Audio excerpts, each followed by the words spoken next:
With all the videos that I've been making on moss poles, I've had a lot of comments asking what lights do I use for them. So let's talk about it.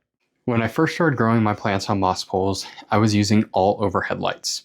And what happens when you grow on a moss pole is the leaves upsize. So by the time you got to that second, third leaf, it's a lot bigger and it's blocking all the light from those lower leaves. So I needed to come up with a different solution.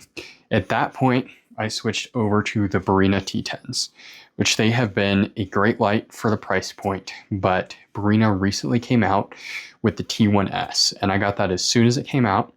Had it for a few months now, been super impressed with it, so I'm going to tell you guys a little bit more about that light. So I've been using the Barina T1S for a couple months now since it first came out, and it is a big step up from the T10s and also solves a lot of the issues that I had with it.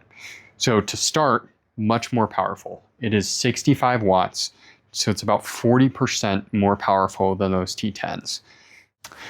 The new base is also a lot wider and a lot heavier, which is very helpful if you're setting it on carpet.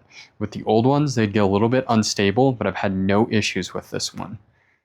The other big improvement over the T10s is the angle of light. So it spreads wider and it spreads taller so that it is getting to the top of my moss poles all the way near the ceiling, and I can cover more moss poles with one light. It's also important to note I am not sponsored by Barina or anything like that, so this is my raw, unfiltered opinion of using the lights. I think they are a great value for the price point and the power they put out. And right now with Black Friday, they have some awesome sales on Amazon.